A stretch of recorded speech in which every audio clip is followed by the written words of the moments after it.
الحمد لله نحمده ونستعينه ونستغفره ونعوذ بالله من شرور أنفسنا ومن سيئات أعمالنا من يهده الله فلا مضل له ومن يضلل فلا هادي له وأشهد أن لا إله إلا الله وحده لا شريك له وأشهد أن محمدًا عبده ورسوله أرسله بالهدى بشيرا ونذيرا بين يدي الساعة اللهم صل على محمد وعلى آل محمد كما صليت على إبراهيم وعلى آل إبراهيم وبارك على محمد وعلى آل محمد كما باركت على إبراهيم وعلى آل إبراهيم في العالمين إنك حميد مجيد أما بعد فإن أصدق الحديث كتاب الله وأفضل الهدي هدي محمد صلى الله عليه وسلم وشر الأمور محدثاتها وكل محدثة بدعة وكل بدعة ضلالة وكل ضلالة في النار عباد الله أوصيكم وإياي أولا بتقوى الله يا أيها الذين آمنوا اتقوا الله حق تقاته ولا تموتن إلا وأنتم مسلمون صدق الله العلي العظيم ആദരണീയരായ സത്യവിശ്വാസികളെ സത്യവിശ്വാസിനികളെ, ജഗന്നിയന്താവായ സർവ്വലോകത്തിലെയും പരിപാലകനായ അല്ലാഹു സുബ്ഹാനഹു വ തആലയുടെ വിധിവിലക്കുകൾ ജീവിതത്തിൽ ഉടനീളം പാലിക്കണമെന്നും തഖ്വ കൈമുതലാക്കണമെന്നും എന്നോടും നിങ്ങളോടും വസിയത്ത് ചെയ്യുകയാണ്, ഗൗരവത്തിൽ ഉണർത്തുകയാണ്. അല്ലാഹു സുബ്ഹാനഹു വ തആല മുത്തഖികളിലും മുഖ്ലിസുകളിലും ഉൾപ്പെടുത്തി നമ്മെ അനുഗ്രഹിക്കുമാറാകട്ടെ. നമ്മുടെ ജീവിതത്തിൽ അറിഞ്ഞോ അറിയാതെയോ സംഭവിച്ചു പോയ സകല പാപങ്ങളും കാരുണ്യവാനായ നാഥൻ നമുക്ക് പുറത്തു തരുമാറാകട്ടെ. ശിഷ്ടജീവിതം അള്ളാഹുവിൻ്റെ തൃപ്തിയിൽ കഴിഞ്ഞുകൂടാനുള്ള മഹാഭാഗ്യവും അവൻ നമുക്ക് നൽകി അനുഗ്രഹിക്കുമാറാകട്ടെ. സഹോദരങ്ങളെ, സത്യവിശ്വാസികളെ, സഫർ മാസത്തിലാണ് നമ്മളിപ്പോൾ ഉള്ളത്. മുഹറം കഴിഞ്ഞു. സഫർ 7. സഫർ 7ന്റെ ചരിത്രത്തിലേക്കൊന്ന് കണ്ണോടിച്ചപ്പോൾ അതിലാദ്യം കാണാൻ കഴിഞ്ഞത് ഹിജ്റ 16 സഫർ 7 സഅദ് ഇബ്നു അബീ വഖാസ് റളിയല്ലാഹു തആല അൻഹുവിന്റെ നേതൃത്വത്തിൽ മുസ്ലിം സൈന്യം പഴയ പേർഷ്യയുടെ ഭാഗമായിരുന്ന അൽ മദായിൻ പട്ടണത്തിലേക്കുള്ള അൽ മദായിൻ്റെ കീഴടക്കലിൻ്റെ തുടക്കം കുറിച്ച ബുഹറസീർ എന്ന് പറഞ്ഞ പട്ടണം, അവിടെ മുസ്ലിം സൈന്യം എത്തി ആ നാട് കീഴടക്കിയത് ഹിജ്റ 16 സഫർ 7.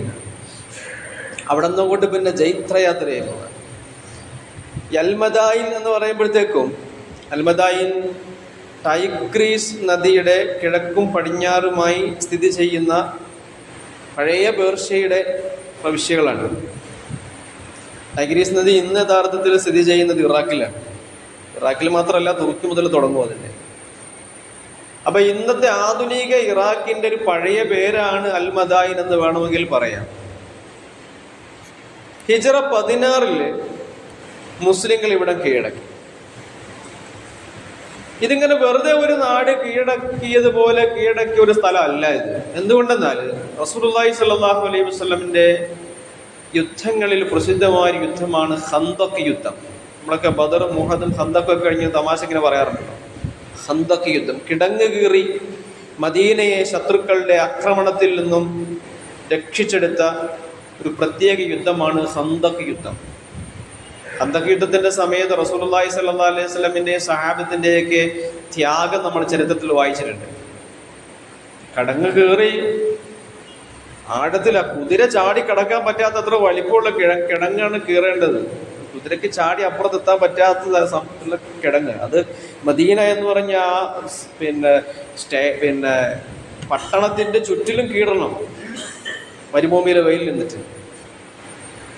സല്ലല്ലാഹു അലൈഹി വസല്ലമിന്റെ അടുത്ത് ഒരു സഹാബി, റസൂലേ കഴിക്കാനൊന്നും ഇല്ലാഞ്ഞിട്ട് ഞാൻ വയറ്റത്ത് കല്ല് വെച്ച് കെട്ടിയിട്ടാണ് അധ്വാനിക്കുന്നത്. വിശന്നിട്ട് ആമാശയം ഒന്ന് പരസ്പരം ചേർന്ന് നിൽക്കുമ്പോൾ വിശപ്പ് മാറുമല്ലോ.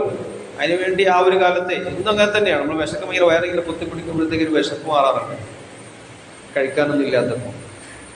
അപ്പൊ ഞാൻ എൻ്റെ വയറ്റിൽ കല്ല് കെട്ടിയിട്ടാണ് എന്ന് നബിയോട് പറയുമ്പോൾ റസൂലുള്ളാഹി സ്വല്ലല്ലാഹു അലൈഹി വസല്ലം തൻ്റെ കുപ്പായം ഇങ്ങനെ പൊക്കി കാണിച്ച് കാണുന്നു. 2 കല്ല് അവിടെ, ഈ 1 കല്ലാ കെട്ടി, ഞാൻ 2 കല്ല് വെച്ച് കെട്ടിയിട്ടാണ് ഞാൻ പണിയെടുക്കുന്നത്.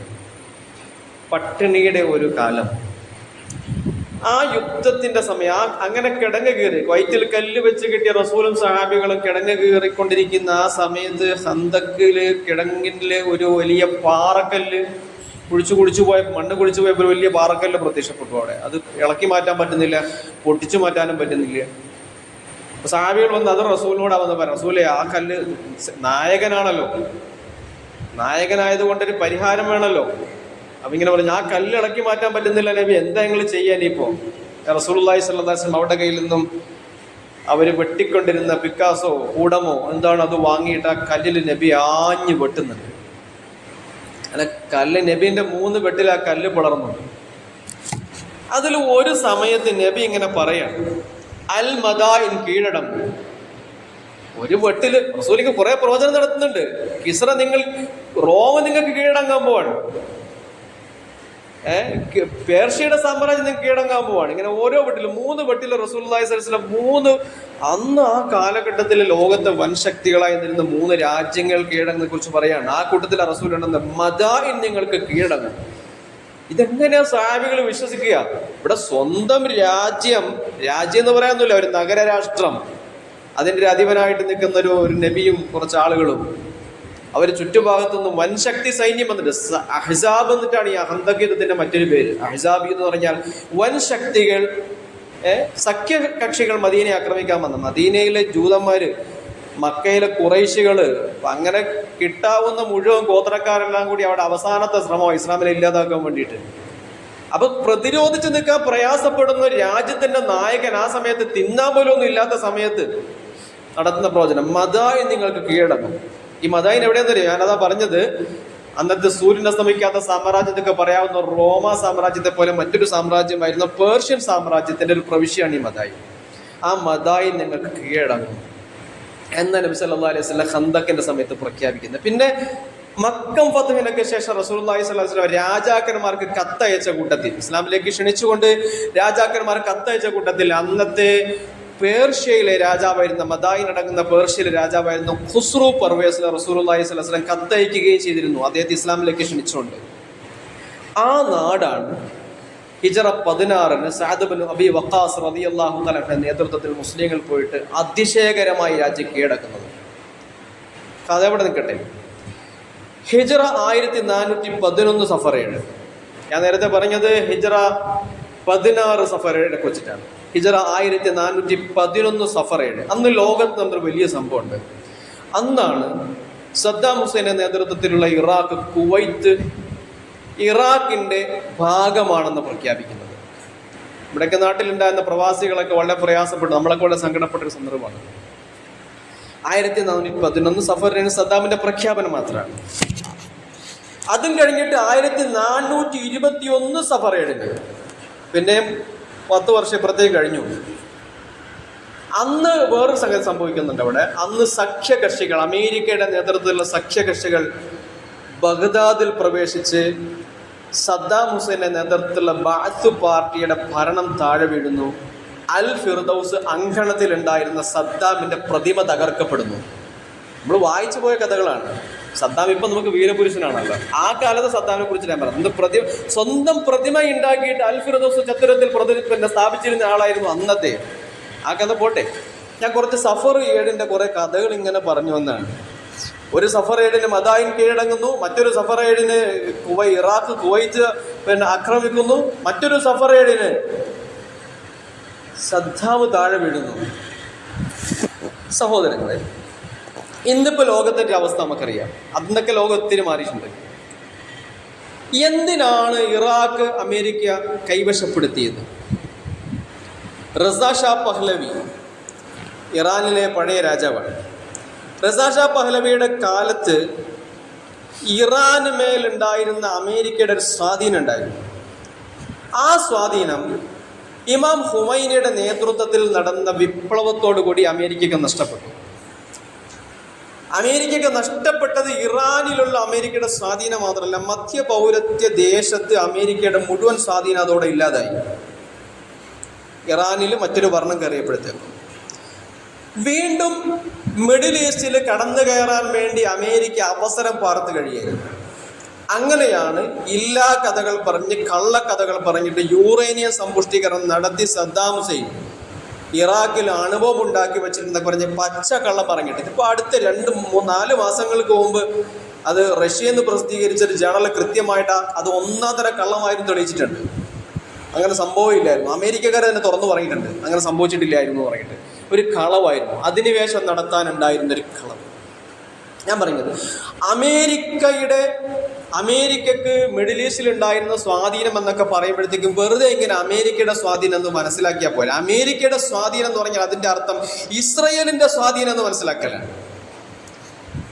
എന്തുകൊണ്ടാണ് ഇസ്രയേലിൻ്റെ സ്വാധീനം എന്ന് പറയേണ്ടി വരുന്നത് ചോദിച്ചു കഴിഞ്ഞാൽ, ഇസ്രായേൽ രൂപീകരണത്തിൻ്റെ സമയത്ത് ഇസ്രയേലിനെ അംഗീകരിച്ച ആദ്യകാല മുസ്ലിം രാജ്യങ്ങളിൽ ഒന്നാണ് ഇറാൻ. ഞാൻ പഴയ ഇറാനെ വെച്ച് ഇന്നത്തെ ഇറാനെ താരതമ്യം ചെയ്യാൻ കുറ്റപ്പെടുത്താനല്ല പറയുന്നത്, ചരിത്രത്തിൻ്റെ വഴിയിലൂടെ ഇങ്ങനെ ഒന്ന് വരികയാണ്.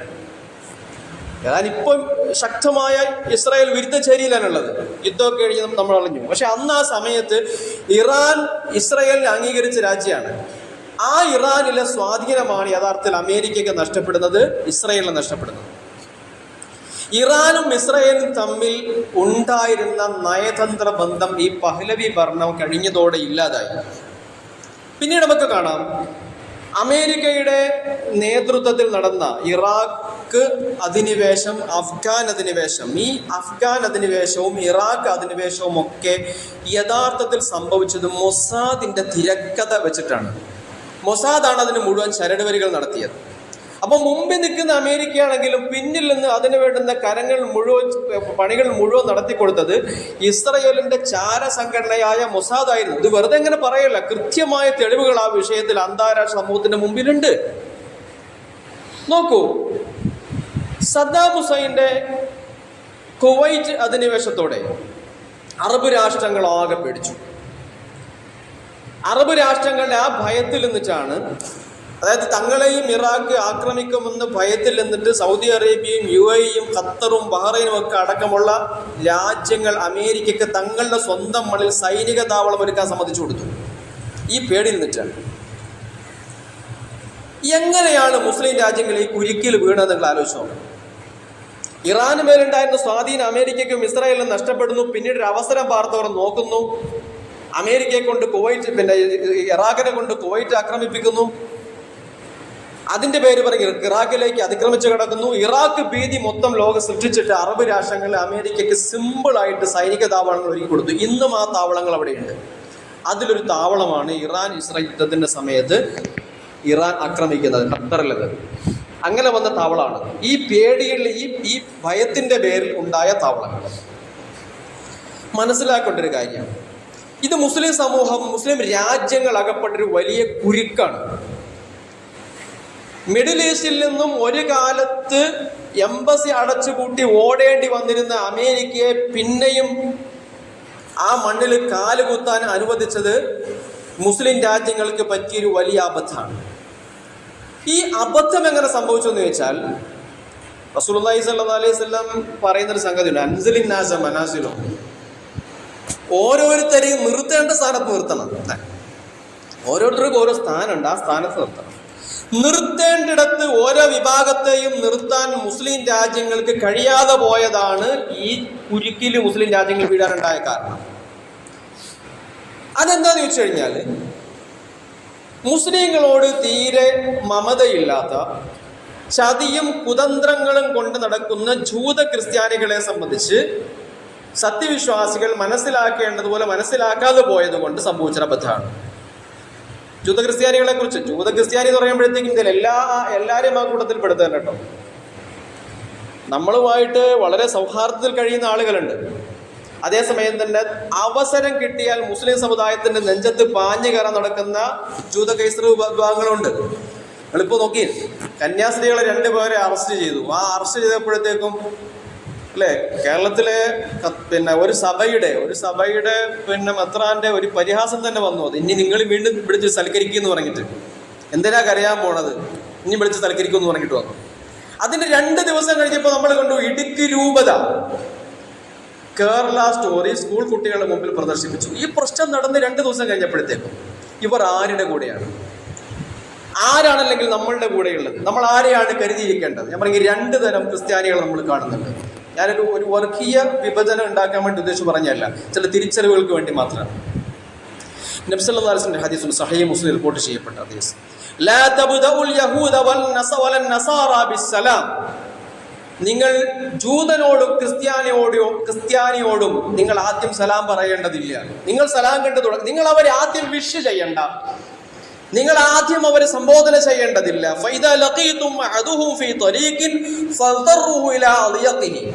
അവരിൽ ആരെയെങ്കിലും നിങ്ങൾ വഴിയുടെ ഒരു അരികിൽ കണ്ടാൽ ഒരു മൂലയിലേക്ക് തള്ളുക. ഈ ഹദീസിന് വ്യാപകമായിട്ട് ഇസ്ലാം വിരുദ്ധ പ്രചരിപ്പിക്കാൻ വേണ്ടി ആൾക്കാർ കണ്ടില്ല. മറ്റു മതസ്ഥരോടുള്ള ഇസ്ലാമിന്റെ സമീപനം ഇതാണ്. ഇത് മറ്റു മതസ്ഥരോടുള്ള ഇസ്ലാമിന്റെ സമീപനം അല്ല, ഇസ്ലാമിനെതിരെ യുദ്ധം പ്രഖ്യാപിച്ചവരോടുള്ള ഇസ്ലാമിന്റെ സമീപനാണ്. ഇസ്ലാമിന് അവസരം കിട്ടുമ്പോഴൊക്കെ കരിവാരിത്തേക്കാൻ സോഷ്യൽ മീഡിയ അതിനുവേണ്ടി ഉപയോഗിക്കുന്ന കാസ പോലുള്ള ആളുകളോട് എന്ത് സമീപനം നമ്മൾ ചെയ്യണം എന്നതിന് റസൂലുള്ളാഹി സ്വല്ലല്ലാഹു അലൈഹി വസല്ലം കാണിച്ചു തരികയാണ്. അതിന്റെ മറുപടിയാണ്. ലോക ചരിത്രം പരിശോധിക്കുമ്പോൾ ഇതിപ്പം മുസ്ലിം രാജ്യങ്ങൾ എവിടെയെങ്കിലും എന്തെങ്കിലും പ്രശ്നം ഉണ്ടാക്കിയാൽ അത് മുസ്ലിം പ്രശ്നമാണ്, അത് മുസ്ലിം ബോംബാണ്, അത് മുസ്ലിം യുദ്ധമാണ്. ലോകത്ത് ഏറ്റവും കൂടുതൽ ആൾക്കാരെ കൊന്ന മുസ്ലിങ്ങളാണ്. ഈ യൂറോപ്യൻ രാജ്യങ്ങളുടെയൊക്കെ ഔദ്യോഗിക മതം ക്രിസ്തു മതമാണ്. ലോകത്ത് ആരും പറയുന്നില്ല ക്രിസ്തു രാജ്യങ്ങളാണ് ലോകത്ത് ഏറ്റവും വലിയ പ്രശ്നങ്ങൾ ഉണ്ടാക്കിയെന്ന് പറയുന്നില്ല. അതിപ്പോൾ അമേരിക്കയോ, അപ്പോൾ യൂറോപ്പാകും, അപ്പോൾ ബ്രിട്ടനാവും, പിന്നെ രാജ്യത്തിന്റെ പേര് മാറാണ്. മുസ്ലിം രാജ്യങ്ങളെ പറ്റി പിന്നെ സൗദിയും ഖത്തറൊന്നുമില്ല, പിന്നെ മുസ്ലിം രാജ്യങ്ങളാണ്, മുസ്ലിങ്ങളാണ് പ്രശ്നം.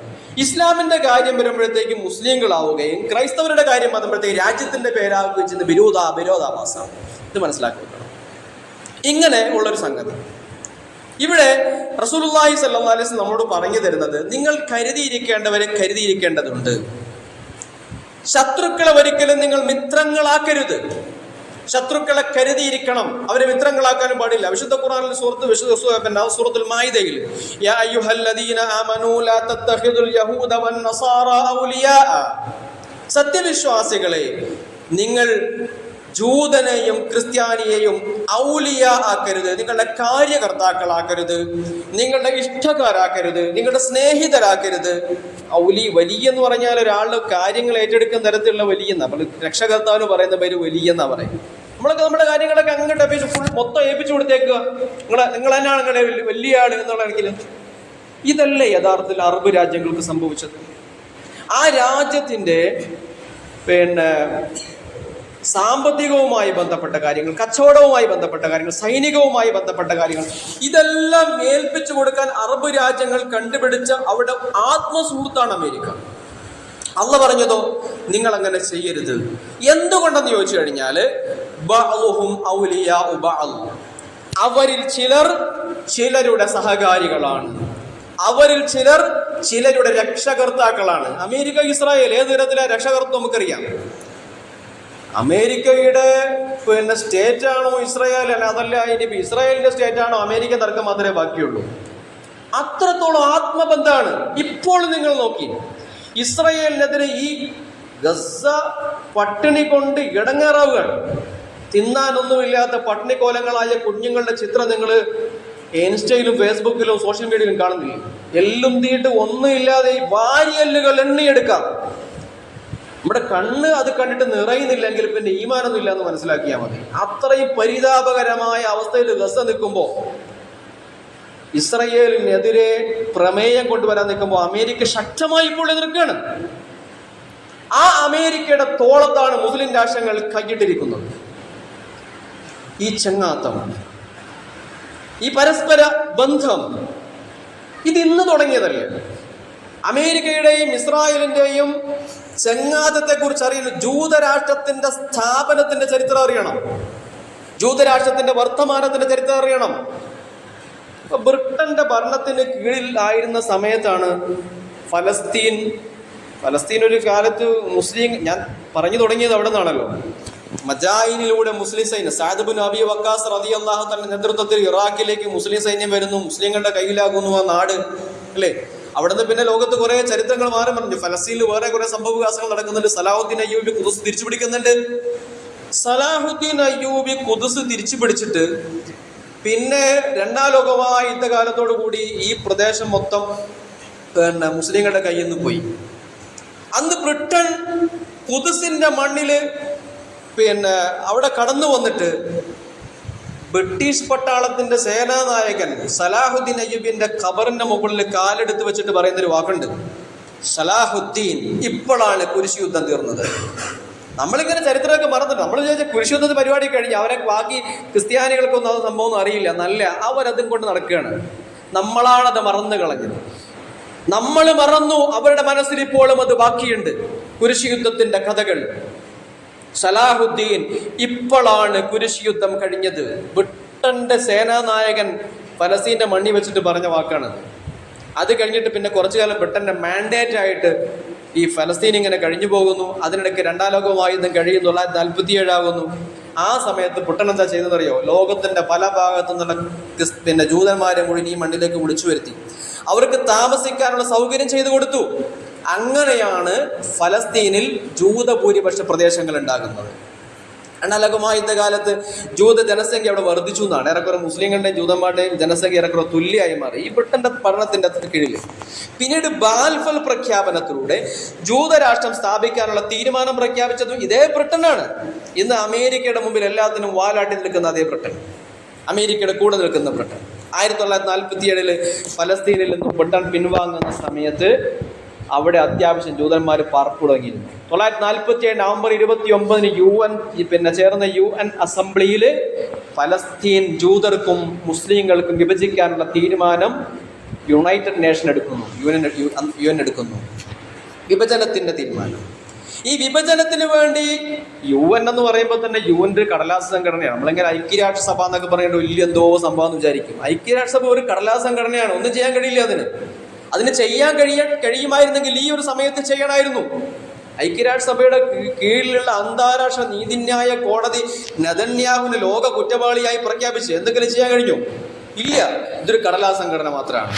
ഏതായാലും ആ ഒരു കടലാസ് സംഘടന 56 രാജ്യങ്ങൾ പങ്കെടുത്ത വോട്ടെടുപ്പിൽ ഇസ്രായേല് രാജ്യം ഉണ്ടാക്കണോ, ഫലസ്തീൻ വിഭജിച്ചിട്ട് മുസ്ലിങ്ങൾക്കും ജൂതന്മാർക്കും ആ രാജ്യം പകുത്തു കൊടുക്കണോ എന്ന ചർച്ച അടക്കം 56 രാജ്യങ്ങൾ പങ്കെടുത്ത വോട്ടെടുപ്പിൽ അന്ന് USA-യും USSR-ഉം, USSR എന്ന് പറയുമ്പോൾ ഇപ്പോഴത്തെ റഷ്യ എന്ന് വേണമെങ്കിൽ മനസ്സിലാക്കാം. പണ്ടത് സോവിയറ്റ് യൂണിയനാണ്, ഇപ്പോഴത്തെ റഷ്യയാണ്. അപ്പൊ അന്നത്തെ USA-യും അന്നത്തെ റഷ്യയും അടക്കം ഫ്രാൻസ് അടക്കമുള്ള 33 രാജ്യങ്ങളാണ് ഈ വിഭജനത്തിന് അനുകൂലമായി വോട്ട് ചെയ്തത്. 56 രാജ്യങ്ങളിൽ 33 രാജ്യങ്ങൾ. ഇന്ന് യൂറോപ്പിലെ ബഹുഭൂരിപക്ഷം രാജ്യങ്ങളൊക്കെ അതിന് അനുകൂലമായി വോട്ട് ചെയ്ത ആ രാജ്യങ്ങൾ പലരും പിന്നീട് നിലപാട് മാറ്റുന്നുണ്ട് കേട്ടോ. അപ്പൊ നെതർലാൻഡിന്റെയൊക്കെ 2 ദിവസത്തെ വാർത്ത കണ്ടു. നെതർലാൻഡ് അന്താരാഷ്ട്ര ഭീകര പട്ടികയിൽ ഇസ്രായേൽ രാജ്യത്തെ ഉൾപ്പെടുത്തിയിരിക്കുന്നു. അന്ന് ഇസ്രായേൽ രാജ്യം ഉണ്ടാക്കാൻ വേണ്ടി അനുകൂലമായി വോട്ട് ചെയ്ത നാടാണ് നെതർലാൻഡ്. ആ നാട് ഇപ്പോൾ 2 ദിവസം മുമ്പെടുത്ത തീരുമാനം എന്താണ്? അന്താരാഷ്ട്ര ഭീകര പട്ടികയിൽ ഒരു രാജ്യത്തെ തന്നെ ഉൾപ്പെടുത്തി കഴിഞ്ഞിട്ടുണ്ട്. അപ്പൊ പിന്നീട് പലരും മാറുന്നുണ്ട്. പക്ഷെ എങ്കിലും അങ്ങനെ രാജ്യങ്ങൾ മാറുമ്പോഴും മാറാതെ ഇപ്പോഴും ഇസ്രായേലിന്റെ ഒപ്പം നിൽക്കുന്ന രാജ്യമാണ് അമേരിക്ക. ഞങ്ങൾ അമേരിക്ക പഠിക്കണം. അമേരിക്ക ഒരു കാലത്തും ഇസ്രായേൽ കഴിച്ചിട്ടില്ല. അതുകൊണ്ട് അമേരിക്കന്റെ ജാരസന്തതിയാണ് ഈ ഇസ്രായേൽ എന്നൊക്കെ പറയുന്നത്. സഹോദരങ്ങളെ, അമേരിക്കയുടെ ഏത് ആഭ്യന്തര രാഷ്ട്രീയം മാറിയാലും അവരുടെ വിദേശ നയം മാറുകയും ഒക്കെ കാര്യങ്ങൾ ഇത്രയൊക്കെ സ്പഷ്ടമായിട്ടും ഞാൻ പറഞ്ഞു തുടങ്ങിയത് മുസ്ലിം രാജ്യങ്ങളെ കുറിച്ചിട്ടാണ്. ഈ മുസ്ലിം രാജ്യങ്ങൾക്ക് അമേരിക്കയോടുള്ള ചങ്ങാത്തം ഇതുവരെ ഒഴിവാക്കാൻ കഴിഞ്ഞിട്ടില്ല. ഞാൻ നിങ്ങൾക്ക് മുമ്പാകെ ഓതിയ ആയത്ത് സൂറ മാഇദയിലെ 51 മുതലുള്ള ആയത്തുകളിൽ ഇതിന്റെ കാരണം അല്ലാഹ് പറയുന്നുണ്ട്. നമ്മൾ ഇന്ന് വീട്ടിൽ ചെന്നിട്ട് തിരിച്ച് മടങ്ങിപ്പോയിട്ട് നിങ്ങൾ ഖുർആൻ തുറന്നിട്ട് പ്രത്യേകം പഠിക്കേണ്ട ആയത്താണ് സൂറത്ത് മാഇദയിലെ 51-ാമത്തെ ആയത്ത്. ആ ആയത്തിന്റെ ബാക്കിയുണ്ട്. ഈ പറഞ്ഞ രീതിയിൽ ജൂതനോടും ക്രിസ്ത്യാനിയോടും ചങ്ങാത്തം കൂടി നിൽക്കുന്ന ആളുകൾ ഏത് തരക്കാരാണെന്നറിയണം. ഒമഞ്ഞതവല്ലഹും, അവരോട് ചങ്ങാത്തം കൂടുന്നവർ, ഈ പറഞ്ഞ ഇസ്ലാമിന്റെ ബദ്ധവൈരികളായ ഈ തരം ആളുകളോട് ചങ്ങാത്തം കൂടാൻ നിൽക്കുന്നവർ, മിൻകും വമഞ്ഞതവല്ലഹും മിൻകും ഫഇന്നഹു മിൻഹും, നിങ്ങളിൽപ്പെട്ട ആരെങ്കിലും ഇങ്ങനെയുള്ള ആളുകളോട് ബന്ധം പുലർത്തുന്നുണ്ടെങ്കിൽ, ചങ്ങാത്തം കൂടുന്നുണ്ടെങ്കിൽ, നിങ്ങളുടെ കാര്യങ്ങൾ അവരെ ഏൽപ്പിച്ചു കൊടുക്കാൻ മാത്രം നിങ്ങൾ അവരുമായിട്ട് ബന്ധപ്പെടുന്നുണ്ടെങ്കിൽ, ഫഇന്നഹു മിൻഹും, അവനും ആ കൂട്ടത്തിൽപ്പെട്ടവനാണ്. മുസ്ലിം എന്ന പേരുമിട്ട് നടന്നിട്ട് കാര്യമില്ല. അവനെയും വിളിക്കാൻ പറ്റിയ പേര് ജൂതനെന്നോ ക്രിസ്ത്യാനിയെന്നോ ആണ്. ഇങ്ങനെയുള്ള ലാലിമുകളായ ആളുകൾക്ക് അള്ളാഹു ഹിദായത്ത് പോലും കൊടുക്കുകയില്ല.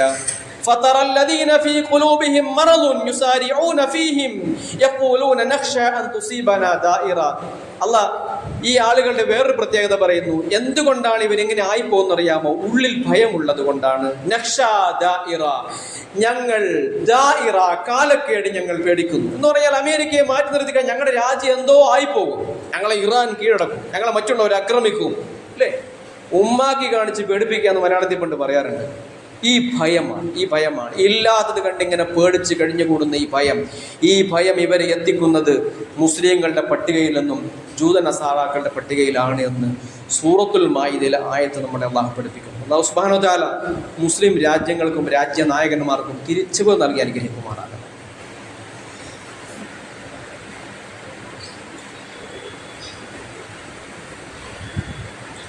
അൽഹംദുലില്ലാഹി റബ്ബിൽ ആലമീൻ. സല്ലല്ലാഹു വസല്ലമ അലാ മുഹമ്മദിൻ വആലിഹി വസഹ്ബിഹി അജ്മഈൻ. യാ അയ്യുഹല്ലദീന ആമനു തഖുല്ലാഹ ഹഖ്ക തുഖാതിഹി വലാ തമൂതുന്ന ഇല്ലാ വഅൻതും മുസ്ലിമൂൻ. സഹോദരങ്ങളെ സത്യവിശ്വാസികളെ, അല്ലാഹു സുബ്ഹാനഹു വ തആലയെ സൂക്ഷിച്ച് ജീവിക്കണം എന്നും അല്ലാഹുവിൻ്റെ വിധിവിലക്കുകൾ ജീവിതത്തിൽ ഉടനീളം പാലിക്കണമെന്നും എന്നോടും നിങ്ങളോടും ഒരിക്കൽ കൂടി വസിയ്യത്ത് ചെയ്യുകയാണ്, ഗൗരവത്തിൽ ഉണർത്തുകയാണ്. കാരുണ്യവാനായ നാഥൻ നാം ഏവരെയും മുത്തഖികളിലും മുഖ്ലിസുകളിലും ഉൾപ്പെടുത്തി അനുഗ്രഹിക്കുമാറാണ്. സഹോദരങ്ങൾ, സത്യവിശ്വാസിയെ സംബന്ധിച്ച് തീർത്തും ഉണ്ടാകാൻ പാടില്ലാത്ത ഒന്നാണ് ഈ പേടി എന്നൊരു സംഗതി. പേടി അവസാനം നമ്മളെ ഖേദത്തിലാണ് എത്തിക്കുക. ഞങ്ങൾക്ക് എന്തോ സംഭവിച്ചേക്കും എന്ന് പേടിച്ചിട്ടാണല്ലോ ആരെ ഒഴിവാക്കണമെന്നാണോ അള്ളാഹു പറഞ്ഞത് അതേ ആളുകളോട് തന്നെ ചങ്ങാത്തത്തിന് പോയത്. അവർ ഖേദിക്കും. അവരുടെ ഖേദം എങ്ങനെയായിരിക്കും എന്ന് ചോദിച്ചാൽ ഇതേ ആയത്തിന്റെ തന്നെ ബാക്കി, അള്ളാഹ് വിജയം കൊടുത്തേക്കാം, ഔ അംരിൻ മിൻ ഇൻദിഹി, അല്ലെങ്കിൽ അള്ളാഹിന്റെ ഭാഗത്ത് നിന്ന് മറ്റെന്തെങ്കിലും ഒരു തീരുമാനം വന്നേക്കാം.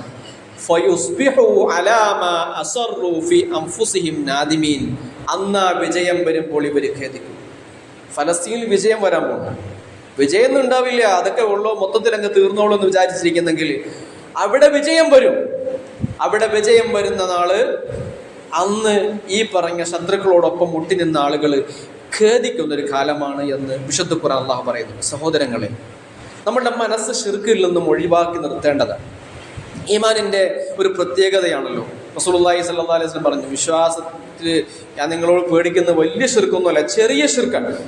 ഷിർക്കുൽ അസ്ഗർ എന്ന് പറഞ്ഞാൽ ചെറിയ ഷിർക്ക്, ലോകമാന്യതയായി ചെറിയ ഷിർക്ക് എന്ന് പറഞ്ഞാൽ ഷിർക്ക്, ലോകമാന്യത എന്ന ചെറിയ ഷിർക്ക് പോലും നമ്മുടെ മനസ്സിൽ നിന്നും മാറ്റിവെച്ച് മനസ്സിനെ ശുദ്ധമാക്കണം. നമ്മുടെ മനസ്സ് എല്ലാവിധ ഷിർക്കിൽ നിന്നും ശുദ്ധമാകുന്നത് പോലെ എല്ലാവിധ പൈശാചിക പ്രേരണകളിൽ നിന്നും നമ്മളുടെ മനസ്സ് ശുദ്ധമാകുന്നത് പോലെ ഇസ്ലാമിൻ്റെ ഭൂമികയും യഥാർത്ഥത്തിൽ ഷിർക്കിൽ നിന്നും ഒഴിവാക്കേണ്ട ഭൂമികളാണ്. ഇസ്ലാം ഏതെങ്കിലും നാട്ടിൽ നിന്നും ഷിർക്ക് ഒഴിവാക്കി കഴിഞ്ഞാൽ പിന്നെ ആ നാട്ടിലേക്ക് ഷിർക്ക് തിരിച്ചു വരാൻ പാടില്ല. ആ നാട്ടിലേക്ക് ഷിർക്ക് വരാൻ പാടില്ല എന്നത് ഞാൻ വെറുതെ അങ്ങ് പറയുന്നതല്ല. ഷിർക്ക് അവിടേക്ക് വരാതിരിക്കൽ വാജിബാണ്. ഉമർ ബിൻ ഖത്താബ് റളിയല്ലാഹു തആല അൻഹു അദ്ദേഹം പറയുന്നുണ്ട്, റസൂലുള്ളാഹി സ്വല്ലല്ലാഹു അലൈഹി വസല്ലം ഉദ്ധരിച്ചിട്ട് പറയാണ്, സല്ലല്ലാഹു അലൈഹി വസല്ലം പറയുന്നതായി ഞാൻ കേട്ടു, ലഉഖ്രിജന്നൽ യഹൂദ വൻ നസാറ മിൻ ജസീറത്തിൽ അറബ്. ജൂതനെയും ക്രിസ്ത്യാനിയെയും അറേബ്യൻ പെനിൻസുലയിൽ നിന്നും ഉപഭൂഖണ്ഡത്തിൽ നിന്നും ഞാൻ പുറത്താക്കുക തന്നെ ചെയ്യും. അള്ളാന്റെ റസൂൽ പറഞ്ഞതാണ്. ഹദീസൊക്കെ സഹിഹ് തന്നെയാണ്, ഞാൻ പുതിയ ഉണ്ടാക്കിയൊന്നുമില്ല. ഇമാം അഹ്മദ്, ഇമാം മുസ്ലിം, തിർമിദിയൊക്കെ റിപ്പോർട്ട് ഹദീസിൽ കാണാം. മറ്റൊരു ഹദീസിൽ റസൂലുള്ളാഹി സ്വല്ലല്ലാഹു അലൈഹി വസല്ലം പറഞ്ഞത് നബി മരിക്കാൻ പോകുന്ന സമയത്താണ്. റസൂലിന്റെ വഫാത്തിന്റെ സമയത്ത് നബി സല്ലല്ലാഹു അലൈഹി വസല്ലം പറഞ്ഞതായി ഇബ്നു അബ്ബാസ് റളിയല്ലാഹു അൻഹു റിപ്പോർട്ട് ചെയ്യുന്ന ഹദീസിൽ കാണാം. മുത്തഫഖുൻ അലൈഹി ഹദീസിൽ ഇഷ്തദ്ദ ബി റസൂലില്ലാഹി സ്വല്ലല്ലാഹു അലൈഹി വആലിഹി വസല്ലം വജ്ഉഹു യൗമൽ ഖമീസ്. വ്യാഴാഴ്ച ദിവസം നബി സല്ലല്ലാഹു അലൈഹി വസല്ലം രോഗം കഠിനായി. നബി മരിക്കാൻ പോകുന്ന ആ രോഗത്തിൽ അല്ലെ, തിങ്കളാഴ്ച നബി മരിക്കുന്നു, വ്യാഴാഴ്ച നബിക്ക് രോഗം ശക്തമായി. അന്ന് നബി സല്ലല്ലാഹു അലൈഹി വസല്ലം മരിക്കാൻ പോകുന്ന നബി സല്ലല്ലാഹു അലൈഹി വസല്ലം 3 കാര്യങ്ങൾ ഈ സമൂഹത്തോട് വസിയത്തായിട്ട് തന്നു. 3 കാര്യം അള്ളാഹുവിന്റെ റസൂൽ മരിക്കാൻ പോകുന്ന സമയത്ത് നമുക്ക് തന്ന 3 വസിയത്താണ്. ആ 3 വസിയത്തിൽ ഒന്ന്, അഖ്രിജുൽ മുശ്രികീന മിൻ ജസീറത്തിൽ അറബ്. അറേബ്യൻ ഉപഭൂഖണ്ഡത്തിൽ നിന്നും സകല മുശ്രിക്കുകളെയും പുറത്താക്കുക. ഇത് പിന്നീട് വന്ന ഖലീഫമാർക്ക് റസൂൽ കൊടുത്ത നിർദ്ദേശമാണ്. അറേബ്യൻ ഉപഭൂഖണ്ഡത്തിൽ നിന്നും സകല മുശ്രിക്കുകളെയും പുറത്താക്കുക. ഞാൻ പറഞ്ഞത്, ഏത് നാട്ടിൽ നിന്നാണോ ശിർക്ക് നിഷ്കാസനം ചെയ്യപ്പെട്ടത് ആ നാട്ടിലേക്ക് പിന്നെ ശിർക്ക് തിരിച്ചു വരാൻ പാടില്ല. UAE അമ്പലമുണ്ടാക്കി വെച്ചിട്ട് അതിന്റെ പൂജയ്ക്ക് വേണ്ടി ലോകത്തെ ഏറ്റവും വലിയ ഭീകരവാദിയെ കൊണ്ടുപോയ കഥ നമ്മൾ മറന്നിട്ടില്ല. ഇത് അറേബ്യൻ പെനിൻസുലയാണ്. റസൂലുള്ളാഹി സ്വല്ലല്ലാഹു അലൈഹി വസല്ലമയുടെ അധ്യാപനങ്ങളിൽ നിന്നും മാറി നടന്നിട്ട് ഞങ്ങളാണ് ഇസ്ലാമിന്റെ വക്താക്കൾ എന്ന് പറഞ്ഞ് നടക്കുന്ന, അഹങ്കരിക്കുന്ന അഭിനവ അറേബ്യൻ സുൽത്താൻമാരുടെ കാലത്ത് നിന്നുകൊണ്ട് അള്ളാഹുവിൻ്റെ റസൂലിൻ്റെ ഹദീസുകൾ നമ്മൾ ഒന്നുകൂടി വായിച്ചു നോക്കണം. എവിടെയാണ് നമുക്ക് പിഴച്ചതെന്ന് മനസ്സിലാക്കണം. ഗസയുടെ പ്രശ്നം എന്താണെന്ന് നമ്മൾ തിരിച്ചറിയണം. ഗസ തിരിച്ചു വരും. ഇത്തരത്തിൽ മണിമേടകളിൽ വാഴുന്ന ആളുകളെ കടപുഴക്കിക്കൊണ്ട് വീണ്ടും അവിടെ ഇസ്ലാം വരും. വയറ്റത്ത് കല്ലും വെച്ച് കിട്ടി കടൽക്കരയിൽ കടല പെറുക്കി അന്നത്തെ ഉപജീവനത്തിന് വഴി കണ്ടെത്തുന്ന പാവം ഫലസ്തീനിലെ മക്കൾ അവർ വിജയക്കൊടി പാറിക്കും. വീണ്ടും ഖുദ്സ് നമുക്ക് തിരിച്ചു കിട്ടും. ആ നല്ല നാളിലേക്ക് വേണ്ടി സ്വപ്നം കാണുക മാത്രമല്ല, പ്രാർത്ഥനയിലുണ്ടാവണം. കഴിയുന്നതുപോലെ പ്രാർത്ഥിക്കണം. അള്ളാഹു സുബ്ഹാനഹു വ തആല ഗസയിലെ വിശ്വാസികളെ അനുഗ്രഹിക്കുമാറാകട്ടെ. ഫലസ്തീനിൻ്റെ മണ്ണ് അള്ളാഹു മുസ്ലിങ്ങൾക്ക് തിരിച്ചു കൊടുക്കുമാറാകട്ടെ. ജൂതൻ്റെയും ജൂതനെ പിന്തുണയ്ക്കുന്ന സകല ആളുകളുടെയും കുതന്ത്രങ്ങളെ നാദാ നീ പരാജയപ്പെടുത്തണേ അള്ളാഹു. ഞങ്ങൾക്ക് നിന്നോട് കൈയുയർത്താനല്ലാതെ വേറൊന്നും കഴിയാത്ത നിസ്സഹായാവസ്ഥയിലാണ്. എങ്ങനെയാണ് ആ ആളുകൾക്ക് എന്തെങ്കിലും സഹായം ചെയ്യാൻ പറ്റും? ഞങ്ങൾക്കൊരു ധാരണയുണ്ടാകുന്നില്ല. ഈജിപ്തിലെ ഒരു പാവം ഒരു എഴുത്തുകാരൻ, അദ്ദേഹത്തിന് തുടങ്ങിയ ഒരു ആശയമാണ് കടലിലേക്ക് കുറച്ച് കുപ്പികൾ വലിച്ചെറിയാം. അതൊന്നും അവർക്ക് കിട്ടുന്നുണ്ട്. പ്രാർത്ഥനയും പ്രവർത്തനവുമാകുമ്പോൾ അള്ളാഹു എത്തിക്കുന്നുണ്ട്. സഹോദരങ്ങളെ, ഗസക്ക് വേണ്ടി പ്രാർത്ഥിക്കുക. അള്ളാഹുവെ, ഞങ്ങളുടെ സഹോദരങ്ങളെ അനുഗ്രഹിക്കണം. അള്ളാഹുവെ നാദാ, ഞങ്ങളുടെ കൂട്ടത്തിൽ പല ആളുകളും പല പ്രയാസത്തിൽ കഴിയുന്നുണ്ട്, രോഗം കൊണ്ട് കഷ്ടപ്പെടുന്നവരുണ്ട്. അള്ളാഹു എല്ലാവരുടെയും എല്ലാ രോഗവും ഏറ്റവും നന്നായി അറിയുകയും ഏറ്റവും നല്ല ചികിത്സ അറിയുന്നവൻ നീയാണ്. അള്ളാഹുവെ, സമ്പൂർണ്ണമായ ശമനം നൽകി അനുഗ്രഹിക്കണേ. അള്ളാഹുവെ, അവർക്കൊക്കെ സമാധാനം നൽകണേ. അള്ളാഹുവെ, സാമ്പത്തികമായി പ്രയാസപ്പെടുന്ന ഞങ്ങളുടെ എല്ലാ സഹോദരങ്ങളെയും നീ സഹായിക്കണേ. അല്ലാഹുമ്മ ഗ്ഫിർ ലിൽ മുഅ്മിനീന വൽ മുഅ്മിനാത്തി വൽ മുസ്ലിമീന വൽ മുസ്ലിമാത്ത് അൽ അഹ്യാഇ മിൻഹും വൽ അംവാത് ഇന്നക മുജീബു ദഅവാതി യാ ഖാദിയൽ ഹാജാത്ത്. اللهم أعز الإسلام والمسلمين وأذل الشرك والمشركين. اللهم إنا نعوذ بك من فتنة القبر ومن عذاب القبر ومن عذاب النار ونسألك الفردوس الأعلى. ربنا آتنا في الدنيا حسنة وفي الآخرة حسنة وقنا عذاب النار. ربنا تقبل منا إنك أنت السميع العليم وتب علينا إنك أنت التواب الرحيم. صلى الله وسلم على محمد وآله وصحبه أجمعين. والسلام عليكم ورحمة الله.